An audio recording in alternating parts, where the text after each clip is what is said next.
बहुत बार हमारा मन करता है ये करने का, वो करने का, और हम क्या कहते हैं, आज मेरा क्रिकेट खेलने का मन है, आज मेरी ये चीज़ खाने की इच्छा है, आज मेरा स्कूल जाने का मन है, या आज मेरा स्कूल जाने का मन नहीं है, आज मेरा गेम खेलने का मन है, आज मेरा मोबाइल चलाने का मन है। तो आज हम इसी टॉपिक के बारे में बात करेंगे, कैसे हम इन लाइनों को इंग्लिश में बना सकते हैं और कैसे समझ सकते हैं, किस तरह से क्वेश्चन बनाना है, किस तरह से हम नेगेटिव आंसर दे सकते हैं। इन सब सवालों का जवाब आज हम इस वीडियो में जाएंगे। चलिए शुरू करते हैं आज की हमारी video. Hey there, welcome to my channel English Fab. As you can see on the thumbnail that I gonna discuss about very important topic that is related to your speaking. So without killing a time, let's start the video. सबसे पहले हम बात करते हैं want to के बारे में। want to का मतलब क्या होता है? want to मैंने लिखा हुआ है ऊपर, और ये 2-4 एग्जाम्पल लिखवा दूंगा जिससे आपको समझ में आ जाएगा want to का क्या मतलब होता है। जब भी हमारी कुछ करने की इच्छा होती है ना, कुछ भी करने की इच्छा हो सकती है, पढ़ने की हो सकती है, लिखने की हो सकती है, नहाने की हो सकती है। इस टाइम गर्मी बहुत पड़ रही है तो हमारी नहाने की इच्छा होती है, ठीक है, मन होता है, मन होना या इच्छा होना, डिजायर बोलते हैं इंग्लिश में, ठीक है ना। तो कुछ भी होने की जब हमें इच्छा होती है ना, तब हम want to का यूज करते हैं। कैसे करेंगे? जैसे आज मेरा क्रिकेट खेलने का मन है, या आज मेरा क्रिकेट खेलने की इच्छा है क्योंकि आज मेरी छुट्टी है, स्कूल नहीं जाना, तो मैं क्या बोलूंगा, आई want to play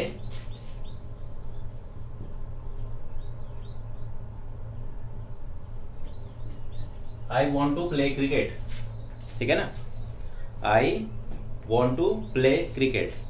अब इस लाइन को अच्छे से समझ लेते हैं। पहले तो मैं इसकी हिंदी बता देता हूँ। आज मेरा क्रिकेट खेलने का मन है या आज मेरी क्रिकेट खेलने की इच्छा है, तो इस लाइन को हम इंग्लिश में कैसे बोलेंगे, I want to play cricket, मेरी क्रिकेट खेलने की इच्छा है। उसके बाद 2-4 एग्जाम्पल लिखवा देता हूँ, उसके बाद डिटेल में समझा दूंगा, ठीक है ना। तो उसके बाद क्या है, मान लो मेरी आई वॉन्ट टू, ये तो आपका हर बार आएगा, ये तो आप रट्टा मार लो, आप अपनी ही तो बात कर रहे हो ना। तो ये I want to, I want to, I want to, ये तो हर बार आएगा, इसमें कोई वो नहीं है, इसमें कोई प्रॉब्लम नहीं है। ये तो आप रट्टा मार लो, याद कर लो, थोड़ी सी प्रैक्टिस कर लो, आपको याद भी हो जाएगा, ठीक है ना। आई वॉन्ट टू मेरी इच्छा है, आई वॉन्ट टू मेरी इच्छा है, आई वॉन्ट टू मेरी इच्छा है। आप इससे हजारों लाइनें बना सकते हो बिना किसी प्रॉब्लम के, चाहे आप किसी भी क्लास में हो, चाहे आप प्राइमरी में हो, चाहे आप कॉलेज में हो, किसी भी क्लास में हो, और आपको वॉन्ट टू का मतलब पता होना चाहिए। क्योंकि want to का मतलब इसलिए आपको पता होना चाहिए ना, want to बोलने में बहुत यूज होता है, कॉमन यूज होता है want to बोलने में, ठीक है ना। तो ये आपको किताबों में भी बहुत बार मिल जाएगा। want to लिखा जाता है ना, तो आप ट्रांसलेट नहीं कर पाते, want को अलग समझते हो, to को अलग समझते हो, ये दोनों एक ही है, दोनों का मतलब होता है इच्छा, डिजायर, ठीक है ना।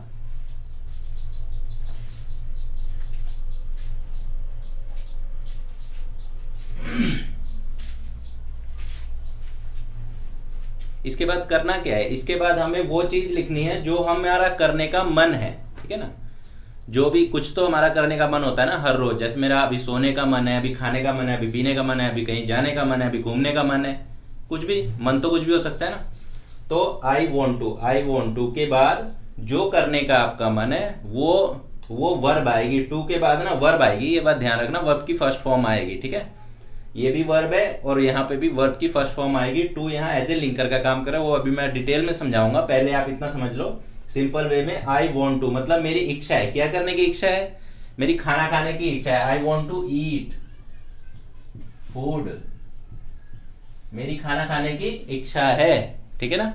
उसके बाद और मेरा क्या, मेरा पढ़ने का मन है या रीड करने का मन है, कोई बुक पढ़ने का मन है, ठीक है ना, I want to read book, ठीक है ना।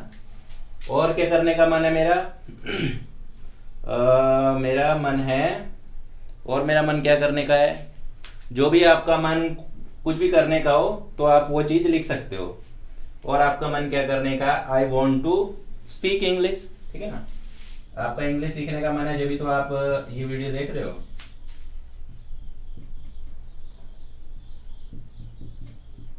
इसके अलावा देखो, आपका कोई भी और लैंग्वेज बोलने का मन हो ना, तो आप क्या बोलोगे, I want to speak Urdu, I want to speak Spanish, I want to speak German. I want to speak Italian, कुछ भी, कोई भी लैंग्वेज आप यहाँ पे सिर्फ यहाँ पे आपको सिर्फ लैंग्वेज चेंज करनी है, बाकी ये पूरी लाइन सेम रहेगी। तो इसका मतलब क्या हो जाएगा, मेरी ये भाषा बोलने की इच्छा है, मेरी इंग्लिश बोलने की इच्छा है, मेरी उर्दू बोलने की इच्छा है, मेरी तमिल बोलने की इच्छा है, मेरी फ्रेंच बोलने की इच्छा है, ठीक है ना। इस लाइन को हम ऐसे लिखते हैं, ठीक है ना। आई वॉन्ट टू, उसके बाद क्या, स्टडी, मैं पढ़ना चाहता हूं, आई वॉन्ट टू स्टडी, बस इतना ही छोड़ दो, ये तो बहुत, इतने में ही हमारी लाइन कंप्लीट हो गई। आई वॉन्ट टू स्टडी, मैं पढ़ना चाहता हूँ, ठीक है ना, या मेरी पढ़ने की इच्छा है, गॉट इट। इसके अलावा अब हम बात कर लेते हैं और एक चीज के बारे में। देखो इंग्लिश में ऐसे तो होता नहीं है कि बेमतलब ही कुछ भी लिख दिया, हर एक शब्द का कुछ ना कुछ मतलब होता है। अब हम उस मतलब के बारे में ही बात करने वाले हैं, अब हम उस मतलब के बारे में ही बात करेंगे। अब इस टॉपिक को जो थोड़ा आसान लग रहा था ना आपको, इसको थोड़ा घुमाएंगे, थोड़ा मुश्किल बनाएंगे और फिर आपको अच्छे से समझाएंगे, ताकि आप आगे किसी और को समझा सको। पहले खुद तो सही से समझ लो, उसके बाद ही तो अच्छे से समझाओगे। अब बात कर लेते हैं, इस लाइन में सबसे पहले आई क्यों आया, है ना। अगर आपको टेंस की थोड़ी बहुत नॉलेज है तो आपको पता है ना, आई कौन होता है, आई सब्जेक्ट होता है। सबसे पहले हम क्या लिखते हैं, सब्जेक्ट लिखते हैं। सब आई यहाँ पे कौन है, सब्जेक्ट है। और सब्जेक्ट कौन होता है, काम करने वाला सब्जेक्ट होता है। देखो तीन चीजें होती हैं, एक तो काम करने वाला होगा, दूसरा बीच में वो काम होगा, जो भी काम होगा वो बीच में काम होगा, और तीसरा ऑब्जेक्ट जिसपे वो काम हो रहा होगा, ठीक है ना, समझ में आया। तो आई मतलब सब्जेक्ट, वॉन्ट टू क्या है, काम है, want to play, want to इच्छा है, प्ले काम है, और क्या है ऑब्जेक्ट, क्या है हमारा यहाँ, क्रिकेट। तो I want to play cricket, मेरी क्या करने की इच्छा है, मेरी क्रिकेट खेलने की इच्छा है, ठीक है ना। अब ये तो हो गई सिंपल लाइनें। अब हम इसमें क्वेश्चन कैसे बना सकते हैं, ये तो सिंपल लाइनें हो गई, जैसे हमारी कुछ भी करने की इच्छा होती है तो हमने सीधा बोल दिया। आपको पूछना भी तो होता है ना। अब मान लो आप अपने फ्रेंड से पूछ रहे हो, क्या तुम्हारी क्रिकेट खेलने की इच्छा है आज, क्या तुम्हारा पढ़ने का इच्छा है, क्या तुम्हारा इंग्लिश बोलने का मन है आज, इच्छा है आप, ठीक है ना। तो वो आप कैसे पूछोगे, इंग्लिश में।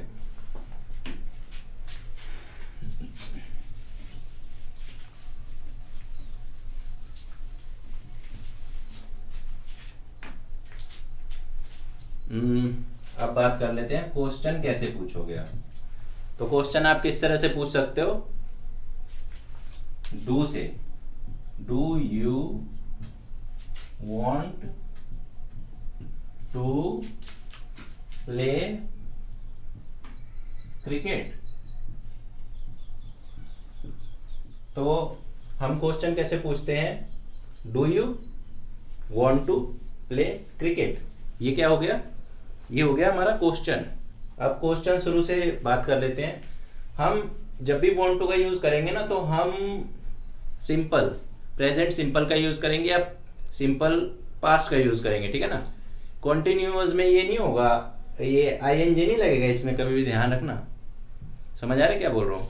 ये प्रेजेंट सिंपल प्रेजेंट टेंस में बात होगी या सिंपल पास्ट टेंस में ही बात होगी जब वांट टू का यूज करेंगे, ठीक है ना। सबसे पहले डू क्यों आया, क्योंकि हम प्रेजेंट सिंपल में सवाल पूछ रहे हैं। जब भी हम प्रेजेंट सिंपल प्रेजेंट टेंस में कोई भी सवाल पूछते हैं तो हम किससे पूछते हैं, डू और डस से पूछते हैं। डू से क्यों पूछ रहे हैं, क्योंकि यू प्लूरल होता है, यू हम प्लूरल मान रहे हैं इसलिए यहाँ पे डू है। अगर ये सिंगुलर होता तो यहाँ पे हम डज लगाते हैं, ठीक है ना। उसके बाद वांट टू क्यों है, क्योंकि हम इच्छा की बात कर रहे हैं, किसी ना किसी इच्छा की तो बात कर रहे हैं हम। सामने वाले का किसी ना किसी कुछ उसका मन है या डिजायर है तो हम कन्फर्म ही तो करेंगे ना, सबसे पहले क्वेश्चन तो करेंगे, तो उसके बाद वो आंसर देगा। क्या क्या पूछ रहे हैं हम, तुम्हारा मन है क्या करने का, खेलने का, क्या खेलने का, क्रिकेट खेलने का, ठीक है ना। अब वो क्या आंसर देगा, अब वो दो आंसर देगा, या तो यस में आंसर देगा आपको, yes I want to play cricket, ठीक है ना। या तो वो यस में आंसर देगा, हाँ मेरी क्रिकेट खेलने की इच्छा है। जरूरी थोड़ी हाँ में ही देगा, वो ना में भी तो दे सकता है ना। आंसर दो टाइप के होते हैं, एक तो पॉजिटिव और एक नेगेटिव। ये हो गया पॉजिटिव, और नेगेटिव कैसा होगा, नो। आई के बाद क्या आएगा, डू नॉट आएगा, नेगेटिव में ध्यान रखना, नेगेटिव में डू नॉट आएगा और इसमें आई के बाद सीधा वॉन्ट आ जाएगा। क्यों? क्योंकि हम सिंपल प्रेजेंट टेंस की बात कर रहे हैं, उसमें डू दिखता नहीं है। डू दिखता है जब हम नेगेटिव बात करते हैं, ठीक है ना। तो आई डू नॉट, उसके बाद तो वही आएगा वॉन्ट टू प्ले क्रिकेट, ठीक है ना। तो इस तरह की बातें होती है वॉन्ट टू से रिलेटेड। समझ में आया? ये है वॉन्ट टू का टॉपिक। अब इसके अलावा और क्या बात कर सकते हैं हम इसमें? अब आपको कोई भी सवाल पूछना है, डू यू वॉन्ट टू, यहां तक तो रट्टा मार लो, डू यू वॉन्ट टू। उसके बाद आपको जो भी सवाल पूछना है, do you want to speak English, do you want to speak French, do you want to drink a water, do you want to make video for YouTube, do you want to go to the park, do you want to go to the gym, do you want to go to somewhere else, do you want to visit my home, do you want to buy something, do you want to play with him, got it? So आप कोई भी सवाल पूछोगे do you want to, उसके बाद आपको वो verb पता होना चाहिए जो आप सामने वाले से पूछना चाहते हो, ठीक है ना। आपको वर्ब तो पता ही होनी चाहिए ना। want to के बाद वो वर्ब आएगी जो आप कंफर्म करना चाहते हो। जैसे मैं ये पूछना चाहता हूं आपसे, आप नहाना चाहते हो कि नहीं चाहते, ठीक है ना। तो मैं क्या बोलूंगा, do you want to take bath, ठीक है ना। टेक यहाँ पे क्या है, टेक वर्ब है और बाथ ऑब्जेक्ट है। तो मैं आंसर कैसा दूंगा, yes I want to take bath, ठीक है ना। या फिर मैं आंसर क्या दूंगा, नेगेटिव में दूंगा, no I do not want to take bath. समझ में आया? अगर आपको ये टॉपिक समझ में आया ना, तो कम से कम आपको 10 क्वेश्चन बनाने हैं, ठीक है ना। ये आपका होमवर्क है, 10 क्वेश्चन बनाने हैं, 10 आंसर लिखने हैं पॉजिटिव, 10 उसके नेगेटिव आंसर लिखने हैं, ठीक है ना। और कोई एक क्वेश्चन मेरे को कमेंट करना है, मैं चेक करूंगा। अगर आपका क्वेश्चन सही हुआ तो समझ लो आपको ये टॉपिक समझ में आ गया, ठीक है ना। बहुत ही इंपॉर्टेंट टॉपिक है और बहुत अच्छा है इंग्लिश बोलने वालों के लिए। और अगर आप स्कूल में भी हो, इंग्लिश नहीं बोलना चाहते, इंग्लिश रीड तो करते होगे ना, इंग्लिश आप ट्रांसलेट भी नहीं कर सकते, क्योंकि वॉन्ट टू दोनों का मतलब होता है ना। वॉन्ट टू का मतलब इच्छा होता है, ठीक है। समझ में आया? थोड़ी सी और बात कर लेते हैं इसी टॉपिक के बारे में, थोड़ी सी और बात कर लेते हैं इसी टॉपिक के बारे में। उसके बाद ये टॉपिक आपको बिल्कुल क्लियर हो जाएगा और आपको अच्छे से समझ भी आ जाएगा। तो बात अब है, जो नेक्स्ट बात है वो ये है कि वांट टू की शॉर्ट फॉर्म भी होती है, ठीक है ना। कई बार आप मूवी वगैरह देखते होगे ना इंग्लिश में, तो वो शॉर्ट फॉर्म यूज करते हैं। वैसे तो शॉर्ट फॉर्म अच्छी नहीं मानी जाती, वांट टू ही बोलना चाहिए, लेकिन कई जगह इसको शॉर्ट में भी बोला जाता है इंग्लिश मूवीज में। या फिर मान लो किसी को ज़्यादा अपनी इंग्लिश झाड़नी हो या अपनी नॉलेज दिखानी हो, तो वो क्या करेगा, आपको वांट टू नहीं बोलेगा, वो बोलेगा आपको वाना, ठीक है ना। ये इसकी शॉर्ट फॉर्म होती है, वांट टू की शॉर्ट फॉर्म होती है वाना, ठीक है ना। वाना बोलने से क्या होता है, सामने वाला कंफ्यूज हो जाता है, सामने वाले को लगता है ये पता नहीं कौन सा वर्ड बोल दिया इसने, कुछ समझ ही नहीं आया, ठीक है ना। जैसे आई wanna play cricket, sorry play,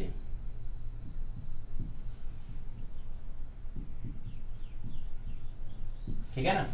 अब अगर मैं आपको बताऊं, अगर मैं आपसे पूछूं, आप इसको ट्रांसलेट करो, ऐसे किताब में कहीं नहीं मिलेगा आपको, रेयर चांस है किताब में आपको ऐसा मिल जाए। ये तो मिलेगा, वांट टू तो मिलेगा, किसी भी इंग्लिश की किताब में आप पढ़ लो ये वांट टू तो मिलेगा, लेकिन ये वाना नहीं मिलेगा, ठीक है ना।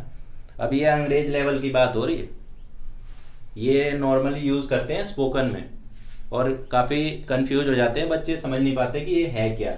आई wanna play cricket, I wanna play cricket बोल दो या I want to play cricket बोल दो, एक ही बात है, ठीक है ना। लेकिन एक बात ध्यान रखना, जब वाना बोलोगे ना तो टू नहीं लगाना, ये वांट टू दोनों का मतलब वाना होता है, ठीक है ना। समझ में आया? आई वाना प्ले क्रिकेट, इससे फ्लुएंसी थोड़ी और फास्ट हो जाती है, फ्लुएंसी थोड़ी बढ़िया हो जाती है, ठीक है ना। I want to play cricket, I wanna play cricket, ठीक है ना। आई वाना टेक बाथ, आई वाना गो टू टॉयलेट, आई वाना गो टू, और क्या बोल सकते हैं, आई वाना गो टू टीच, आई वाना कम हेयर, आई वाना jump hair, I wanna play cricket, I वाना ब्रेक दिस वॉल, आई वाना राइट समथिंग, आई वाना गो देयर, ठीक है ना। तो ये सब चीजें हैं जिससे और फास्ट हो जाती है इंग्लिश। ये सिर्फ स्पोकन में यूज होता है, रिटर्न इंग्लिश में इसको यूज नहीं करते, इसको अच्छा नहीं माना जाता, इनफॉर्मल माना जाता है, ठीक है ना। तो रिटर्न इंग्लिश में आपको वांट टू ही लिखना है, लेकिन अगर आप स्पीकिंग कर रहे हो, आपको वांट टू की अच्छी नॉलेज है, आप थोड़ी बहुत इंग्लिश बोल पाते हो, तो आप वना का यूज कर सकते हो। इससे आपकी स्पीकिंग और इम्प्रूव होगी और आपकी नॉलेज भी बढ़ेगी, ठीक है ना। कई बार बच्चे सुनते हैं ना, अब मान लो आपको वांट टू का तो यूज पता है, लेकिन आपने सुन लिया वाना, मैंने बोल दिया मान लो आई वाना स्पीक विद यू, तो आप कंफ्यूज हो जाओगे कि वाना क्या है, हालांकि आपको वांट टू का मतलब पता है। तो वाना होता है वांट टू की शॉर्ट फॉर्म, ठीक है ना। कहीं भी आपको दिखे तो आप समझ जाना वांट टू की शॉर्ट फॉर्म ही वाना होती है, ठीक है ना। Got it. अब बात कर लेते हैं थर्ड पर्सन के बारे में। थर्ड पर्सन भी तो होता है ना इंग्लिश में, थर्ड पर्सन के बारे में बात कर लेते हैं। थर्ड पर्सन में बच्चे हो जाते हैं कंफ्यूज थोड़े थोड़े से। अब बात हो रही है थर्ड पर्सन के बारे में। मान लो मैं बात कर रहा हूँ आपके फादर के बारे में, ठीक है ना। तो मैं सवाल कैसे पूछूंगा, डज से पूछूंगा, क्योंकि थर्ड पर्सन की बात हो रही है ना, ही शी इट। थर्ड पर्सन की बात होती है ना, आपको पता ही होगा इंग्लिश में 3 तरह के पर्सन होते हैं। फर्स्ट पर्सन जो बोलता है, स्पीकर होता है। सेकंड पर्सन जो सुनता है, स्पेक्टेटर होता है। और थर्ड पर्सन वो होता है जिसके बारे में हम बात कर रहे होते हैं, ठीक है ना। जैसे मैं बोल रहा हूँ, मैं फर्स्ट पर्सन हो गया, आप देख रहे हो ये वीडियो, सुन रहे हो, आप स्पेक्टेटर हो, आप सेकंड पर्सन हो गए। और मैं आपसे आपके पापा के बारे में बात कर रहा हूँ, तो आपके पापा या कोई भी आपका फ्रेंड हो, कोई भी हो, वो थर्ड पर्सन माना जाता है, ठीक है ना। तो थर्ड पर्सन में क्या आता है, ही शी और इट, या किसी का भी नाम। आपके फादर का भी कोई ना कोई नाम ही होगा ना, आपके फ्रेंड का भी कोई ना कोई नाम ही होगा ना। तो डज योर फादर लिख लो, या फिर आप नाम लिख लो अपने फादर का, ठीक है ना, या अपने फ्रेंड का नाम लिख लो। Does your father want to go there. Does your father want to go there, क्या आपके फादर वहां जाना चाहते हैं, जाने की इच्छा है, ठीक है ना। तो आप क्या बोलोगे, yes my father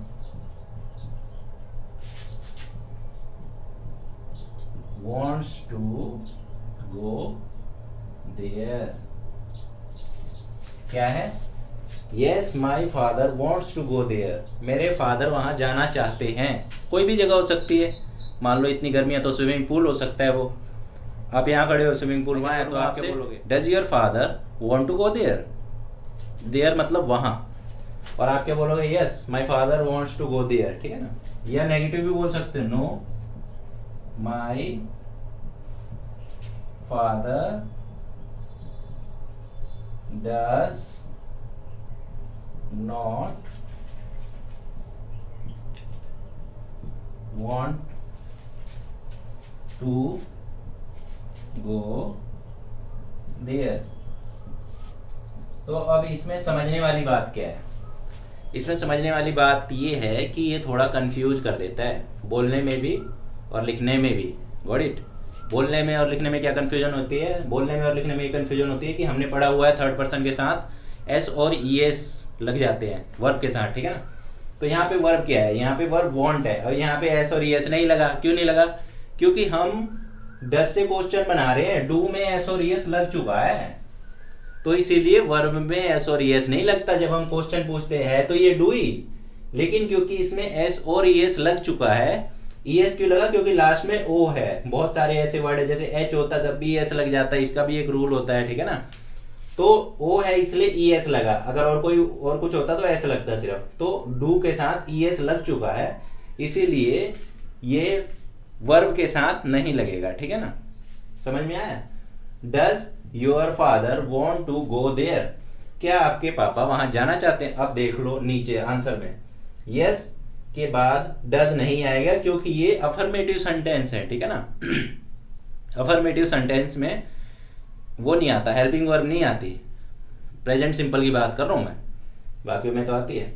yes my father wants, यहां पे देख लो वर्ब के साथ एस लग गया, एस या एस जो भी कहो लग गया। क्यों लगा, क्योंकि यहाँ पे डज नहीं है। अगर यहाँ पे डज आता ना कहीं पे, तो फिर हम यहाँ पे एस और एस नहीं लगा सकते थे। समझ में आ रहा है क्या बोल रहा हूं। उसके बाद क्या है, टू गो देयर, वो तो सेम ही है, टू फर्स्ट फॉर्म ही वर्ब की देयर है उसके बाद, ठीक है ना। अब आ जाओ नेगेटिव में, नो। आपके पापा मना भी तो कर सकते हैं ना वहां जाने के लिए, कोई भी जगह हो सकती है। माई फादर डज आ गया ना यहाँ पे, देख लो यहाँ पे आ गया डज नॉट। डज नॉट तो छोड़ो, डज आ गया ना, डज डज डज डज आ गया, इसलिए वर्ब के साथ एस और एस नहीं लगेगा। समझ में आ रहा है मैं क्या बोल रहा हूं। डज नॉट वॉन्ट, एस नहीं लगा हुआ है, ध्यान रखना है, मैं बार बार बोल रहा हूं। वॉन्ट्स टू गो देयर, ठीक है ना, sorry want to go there. समझ में आया। तो हम जब क्वेश्चन करते हैं तो कैसे कैसे करते हैं, does your father want to go there, want to go there. और आंसर वो कैसे बोलते हैं, yes my father wants to go there, ठीक है ना। और उसके बाद नेगेटिव में क्या होगा, no my father does not want to go there. समझ में आया।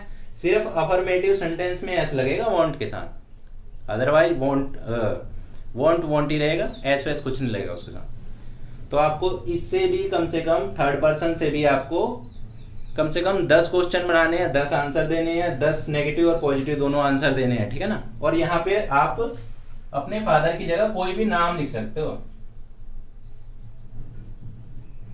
ठीक है ना, कोई भी नाम लिख सकते हो आप अपने फादर की जगह। कोई भी नाम लिखोगे वो थर्ड पर्सन ही माना जाता है, ठीक है। जैसे does Ram wants to go there, does Sohan want to go there, does Reena want to go there, does Shalini want to go there, does Ravi want to go there, does Raju want to go there, got it। तो ये था छोटा सा topic जो आपको detail में समझाने की कोशिश की है मैंने। आई होप आपको समझ में आ गया होगा। अगर नहीं समझ में आया तो कोई बात नहीं, वीडियो को दोबारा देख लो। अगर आपको इस टॉपिक से रिलेटेड कोई भी डाउट है मन में तो please do let me know in the comment box below. अगर आपको इंग्लिश से रिलेटेड कोई भी डाउट है A to Z, नर्सरी से लेके MA तक, MA इंग्लिश तक, तो आप मेरे को कमेंट करके पूछ सकते हो। अगर आपको कोई वीडियो यूट्यूब पे नहीं मिल रही इंग्लिश से रिलेटेड तो आप मेरे को कमेंट कर दो, मैं उस वीडियो को जल्द से जल्द अपलोड कर दूंगा, ठीक है ना। मैं हमारे चैनल पे मैं हर तरह की वीडियो बनाता हूँ, स्पीकिंग से रिलेटेड, रीडिंग से रिलेटेड, स्कूल से रिलेटेड, कॉलेज से रिलेटेड, लिटरेचर से रिलेटेड, ठीक है ना, IPS से रिलेटेड, एडवांस से एडवांस इंग्लिश पे मैं वीडियो बनाता हूँ और बेसिक से बेसिक इंग्लिश पे भी मैं वीडियो बनाता हूँ, ठीक है ना। तो हर तरह की वीडियो आपको मेरे इस चैनल पे मिल जाएगी। If you have any question in your mind do let me know in the comment box below. Till then bye bye, God bless you.